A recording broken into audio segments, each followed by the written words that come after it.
Welcome to our 12th Trader Chat. I can hardly believe there have been 12 of them. Today is the 9th of November 2011. And of course, the first thing we need to do is go through our disclaimers so that there are no misunderstandings. Our first disclaimer is a risk disclaimer, which advises you that all trading involves risk. Please be aware of and accept this risk before trading, and certainly never trade with money you cannot afford to lose. You should also be aware that past performance of any trading methodology is no guarantee of future results. And in connection with that, I'm not making any representation in this webinar that any account will achieve profits or losses similar to those discussed. And finally, you should be aware that all results should be considered to be hypothetical unless otherwise specified. And hypothetical performance results have many inherent limitations, and unlike an actual performance record, do not represent actual trading. Right, I'm not actually going to be speaking too much about trading today. We're going to be speaking about analysis, but let's speak about NetViewer quickly. For those of you who are new to NetViewer, note that the best way to ask a question is to type it into the chat window. If you cannot hear me, you should check the speaker level in your VoIP tray of NetViewer, which operates independently of the speaker volume of your computer setup. So if you're not hearing me properly, click that slider and slide it up and see if that helps. I have hopefully adjusted my microphone correctly so that I'm broadcasting at the right level. If you'd like to speak to me, you can right-click and also enter a chat message saying, please open my microphone, because many people right-click accidentally.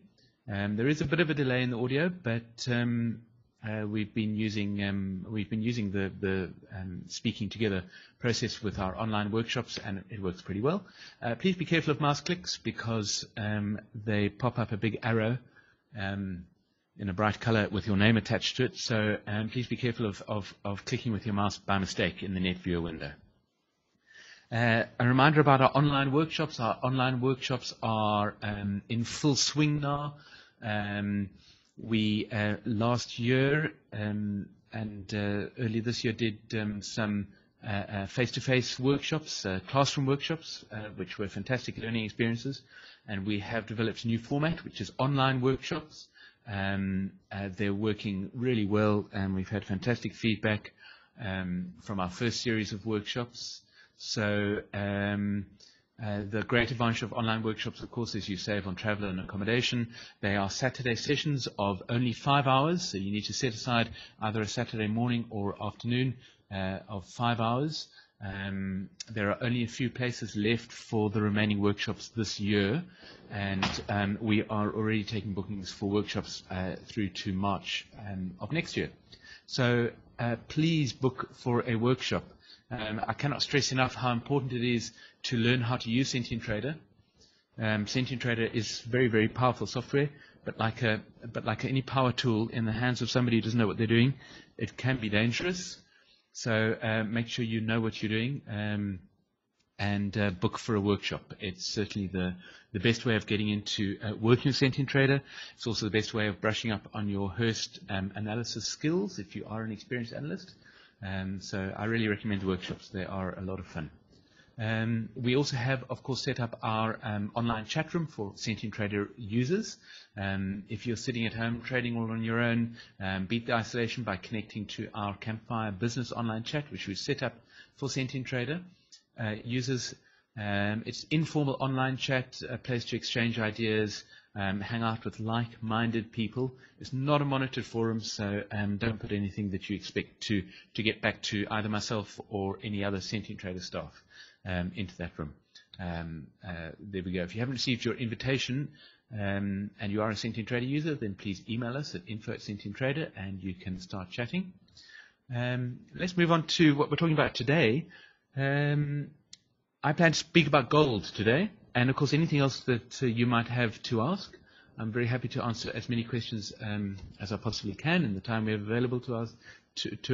I'm going to be starting off the conversation, if you like, with the discussion of gold, and I'm going to be discussing whether gold has synchronized troughs or synchronized peaks. That's sort of the main thrust of my conversation today about gold. So without further ado, let's switch to Sentient Trader and have a look at a chart.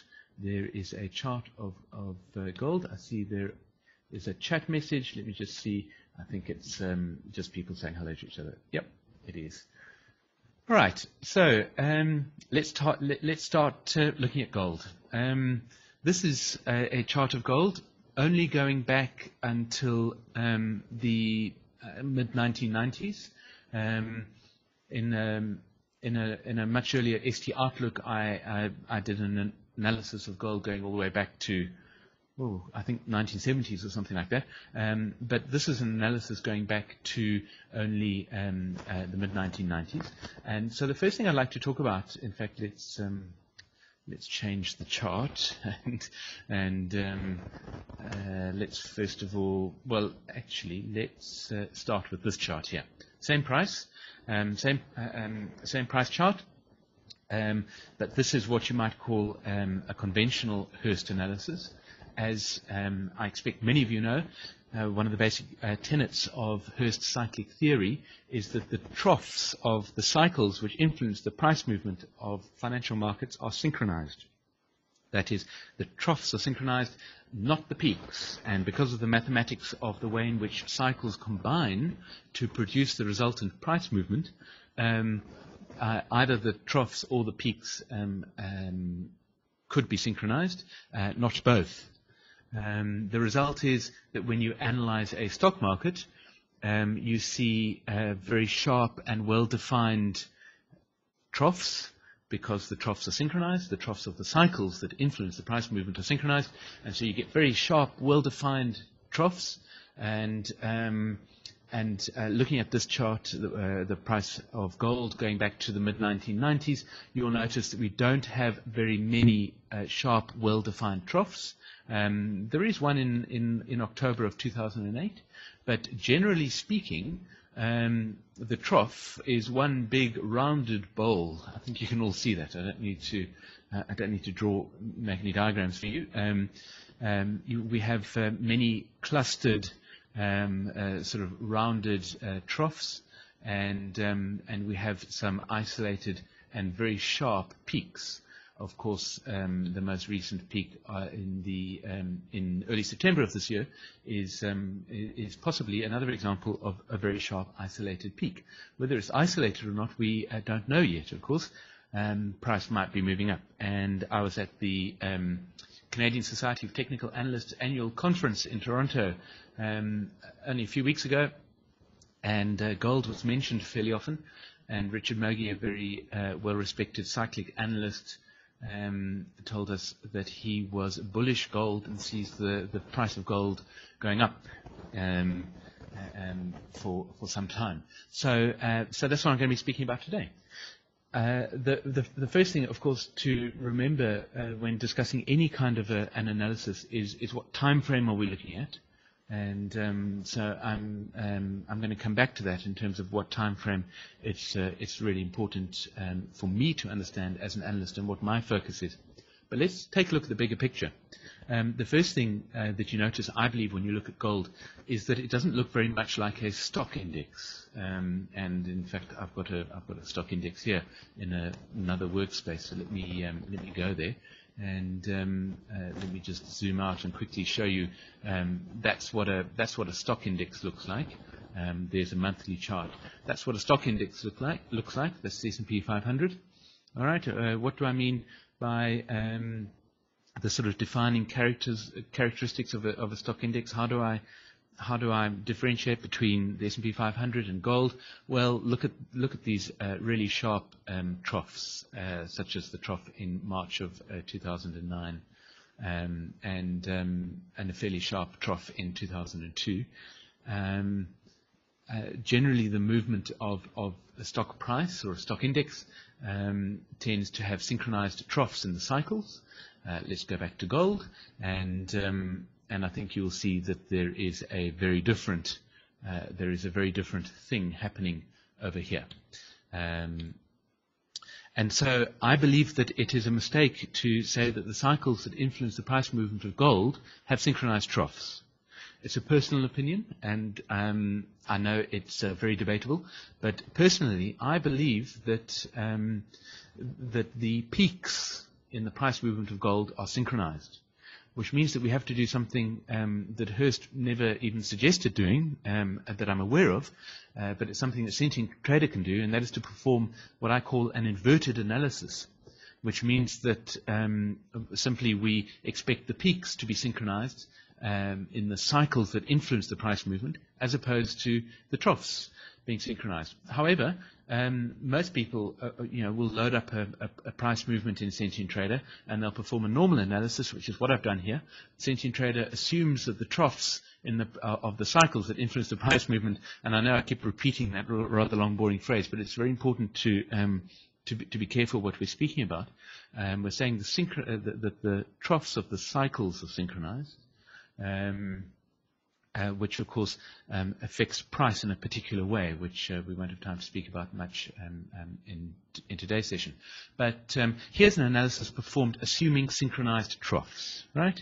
And you can see a 4.5-year cycle trough in 1999, the next 4.5-year cycle trough in 2004, and the most recent 4.5-year cycle trough occurred in 2008 at a very nice, clear, prominent trough. Now, you'll notice that the cycles are running slightly long. How do I know that? If you look at the bottom right of the chart, you can see the 54-month cycle should be an average of 54 months long, is currently running at 55.5 months. Not very long, but a little bit long. Hurst claimed that the cycles that influenced the price movement of gold were longer than the cycles that influence the price movement of stocks, which is a really interesting thing to consider. Let's zoom in and have a look at the price movement more recently, since that 4.5-year price trough in 2008. And if I plot some semicircles, you can see there is an 18-month cycle trough here in March of 2010. And then a very recent one, according to Sentient Trader, according to this analysis, on the 29th of September, well, I think it was probably a day or two before that, the 28th of September or the 27th of September perhaps, and another trough of the 18-month cycle. Now, I'm not very happy with this analysis, and I'm going to show you why. And that's going to lead me on to talking about an analysis that I am more happy with. And let me turn on my whiteboard so that I can show this. As you might know, I'm obsessed about the shapes that cycles make. And of course, the shapes that cycles make tend to be influenced by the underlying trend. So here, I would like to have a look at these first two 18-month cycles, which are the sub-cycles of the current 54-month cycle. Right, 4.5-year cycle. So here in